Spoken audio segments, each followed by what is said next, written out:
Now, for this podcast, we are moving on to basically what's called what we're calling currently just the main topic, which could be in its own right another segment known as just basically reading fan fiction, fan lore, because there is a ton of written fan-made lore on Heroscapers.com. You go right in, and there's its own segmented list of just stuff, and it's really a ton. It's a ton of stuff. But Joe discovered something that was written just recently, and he was able to pull it up, and we're gonna dive into it and give it a read. And when I read this, it's very engaging, but it's a very realistic, very very raw type of short story, and it's called Betrayal.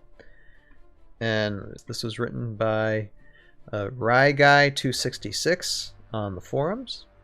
And so just thank you, Ryguy. If you ever see this, thank you so much for writing this little piece of short fiction. I was engaged. I don't know about you, Joe, and Jason, I don't know if you've read it, but I most certainly was engaged with this story. So who wants to give this a read? I can start. You want to start, Joe? Yeah. All right, let me bring it up here. Okay.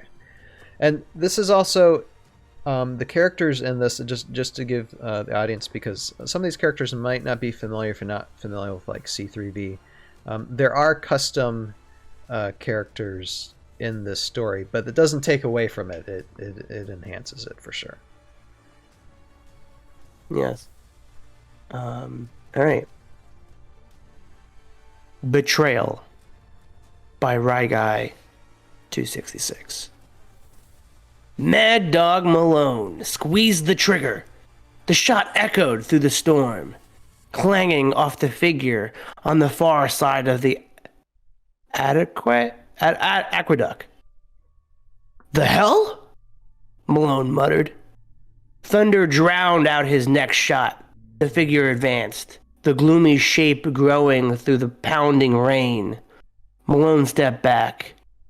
Pierce and Murphy's bodies lay still in the shallow water, lapping over his ankles.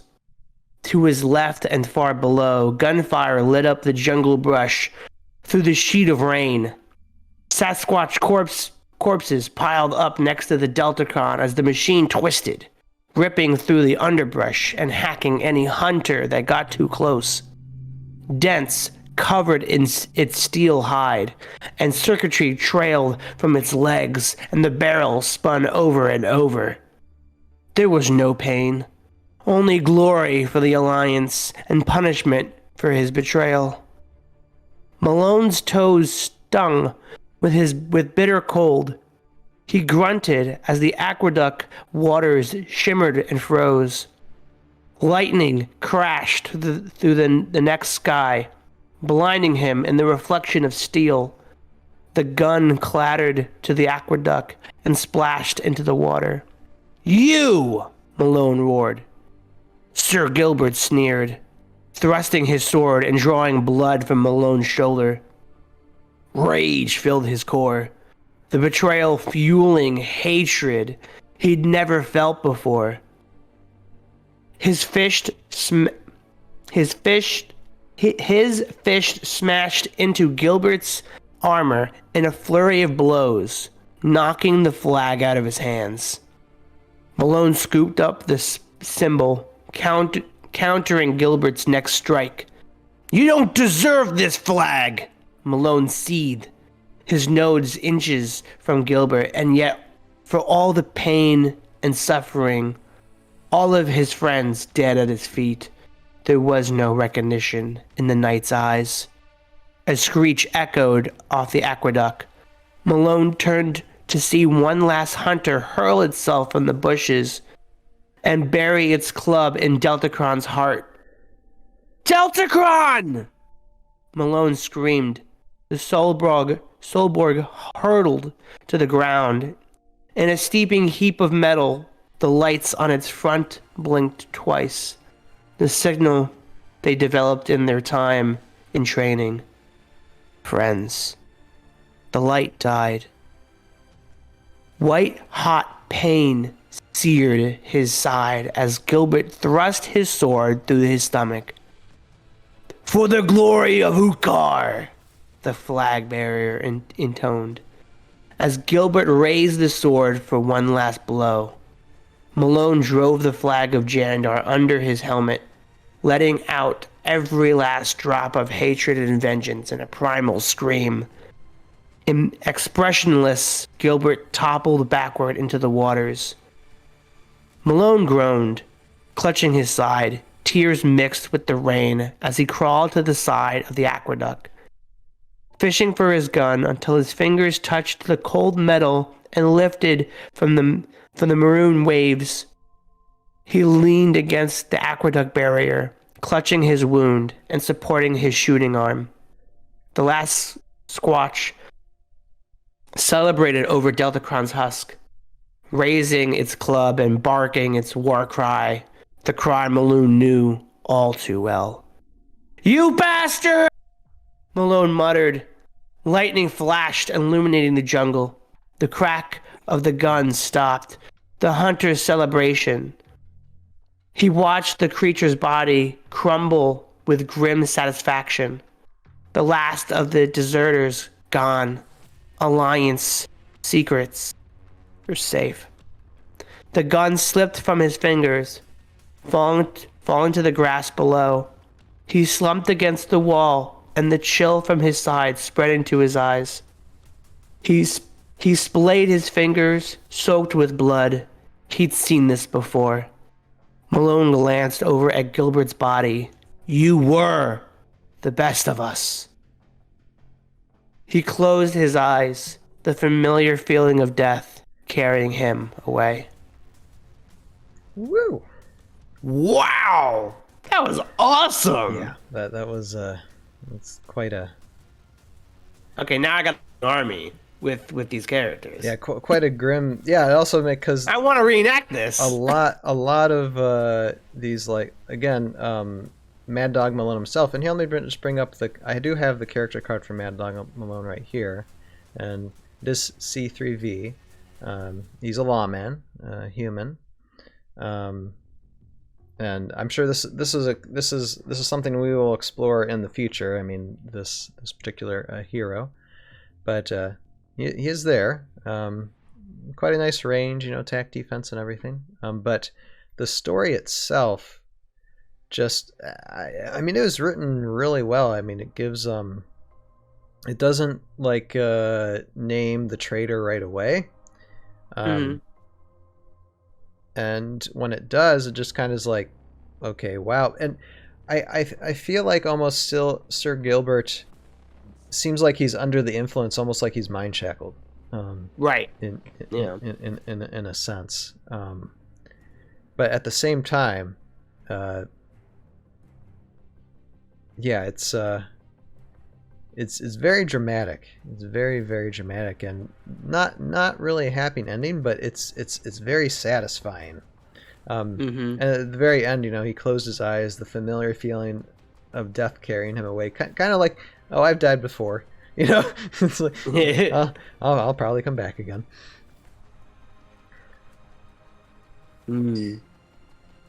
Yeah, I enjoy the dramatic tone this is, because when you play Hero Escape and you make up your stories, you think of the fun ways that the characters are maybe positioned, and you might come up with a fun story that's more like lovey-dovey, not lovey-dovey in the sense of like we look like romance, but it's like it's just more like I bet he's just stumbling over a rock. Oh, he rolled a 1, like that kind of goofy stuff. But to imagine, this torment that maybe the character gone through because his entire army got demolished. Because I just played with the lawmen yesterday. I love that army, and I'm familiar with Clayton Pierce and James Murphy that were mentioned in this story, and that's it's so sad they didn't make it. So, and as well as like Deltacron too. And Deltacron, yeah, he's an absolute a unit on the battlefield. So, And if you got to see, yeah, I'm sorry. I was about to say, go ahead. I was if you got Quasach hunters as well, you're rolling in the dough because those things are really hard to find. Yeah, no. Although technically, you would have to you could just paint the Zute brown, and there you go, you got them.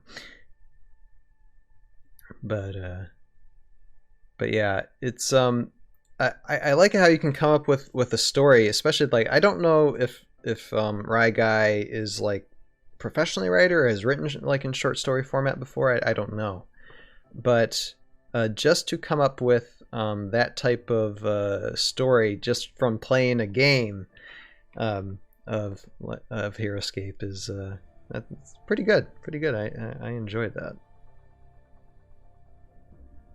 The question is this actually from a game? Did he play the game and then write the story to yes. add detail to how the game turned out? Yes, he does. He does mention it at the beginning. He says, "My girlfriend and I played a fun game not that long ago. It was a very cinematic ending, one of the top finishes we've ever had. It helps that I won, I'm sure. I've been thinking of redirecting some of my writing hobby." Oh, so he does write as a hobby. Okay, to Heroscape. "As a warm-up today, I thought I'd cover the ending to that game. This obviously isn't intended to be canon. We play with VC in my house. Just a fun bite-sized story that people might like to read. I might add more of our games in the future. I have some favorites in mind. Maybe some sort of game reports, but fun series. Anyway, here's Betrayal. Enjoy." And this wasn't this was posted just early December. Yeah. So I was like shocked by that. I was like, wow. And so, I mean, I don't know if Ryguy watches YouTube videos, but if you plan to write more, please do. Please do. Because, yeah, that was very well done. And yeah, keep it up. I quite enjoyed that theme. Now I don't know if he was mentioning that if he's going to do something comedy or something. Let's see, maybe some sort of game reports but fun series. That's fine, but you definitely have a flair for the dramatic too. I mean, this was a huge extreme, but it's almost like a what if type of scenario that's fun to. Fun to read and enjoy, just to think about those scenarios in that. So yeah, I never really thought of I mean that is a really cinematic ending. I never really thought of writing a story based on like the ending of a game. I think that's a really interesting concept if you are a writer and you play Heroscape. I absolutely do more of this. This is really cool. And obviously not every game is going to be fantastic like that, but it would be really interesting to see, even if it was, let's say, a really bad ending of a game. Like, how could you make that better in a writing? Like, how do you write that and be like, oh my god, this is amazing? And then, like, if you imagine, like, for example, if someone did that to one of the Utz Cup or Schweppes Cup games, or even the future EscapeCon games, like write a story and be like, wow, that's incredible. And then you go back and watch the game and go, that was stupid. What a dumb ending. But like the story elevated it to like from like a 2 to 11. Like that's that would be so cool. Like the challenge is, how do you write an epic story when your last 4 rolls for attacks had 0 skulls in them? Yeah, how do you It was the last 2 rounds of the game, and my character cracked out the beer, started drinking, they missed the rest of his shots, and they all died. The end. Yeah. The character came up with a stomach flu or something, Started celebrating too early. Suddenly. Yeah, or like for example, like even with they have it's like Q9 versus like a squad of drones, and it's like you just talk about like how each one is being riddled with bullets and they're just flying all over the place, and it just like there's like a whole sea of blood and whatever, and it's just like Just make it super dramatic. But like all you did was just brick roll after roll after roll, and the torment just dried. Like just you just relish in it. Like, oh my god. I mean, I've wanted to do like a Heroscape game short film where it's kind of like it's all staged, but it's it's just like I said, it's a short story, so I can write a script out and kind of know it's like, okay, this character's supposed to go here, and like you have to kind of choreograph like how you're gonna play the game out, and just tell like a really kind of interesting story between two people playing against each other. But I don't even know what kind of story I would tell with that. I just know I would like to do that. I just have no idea what story to tell. But hey, this is a good way to think about it. Yeah, it's a good. I mean, you got the characters, you got the world. You just got to think of where does that take them? And I mean that was the basic thing about writing season 1 of Tales of Valhalla as well, because simply it's just the Airborne Elite going to get a glyph. That's the main driving factor, and then bringing that glyph back to their base. That basically summed that up, and so just started. Pretty short premise. It gets a lot of details added in the way. Right. Yes. I mean, you can always just play the game, like kind of like we're talking here, where you play the game and write the story, and then that story affects how the next game plays. It's kind of a standard story type campaign you see in a lot of games. Right. And then you basically just, the game's a story, but then you fill in extra details in between each game to kind of add on and continue the story onto your next battle. Yeah, that's something they encouraged within like the rulebooks on Heroscape. I mean, their scenarios were story driven scenarios. The whole Swarm of the Morrow setup kind of had that going. Right, absolutely. So, but anyway, that is any final thoughts about this story, Betrayal? Again, just my thanks to Ryguy for writing it out. Look forward to thank you. That was beautiful. And definitely, since there is a lot of these like lore, lore type fiction writing that a lot of the Heroscape community writes, we'll probably do another segment or 100 in the future for these, because I find that very fascinating. I think that's an untapped source of storytelling that, I mean, there are those that read and enjoy it, but it's not really talked about much. So definitely we'll probably bring that up in the future. So that's been this segment of reading some of the non-canon Heroscape lore. So thanks again, Ryguy, and look forward to reading more of what you got.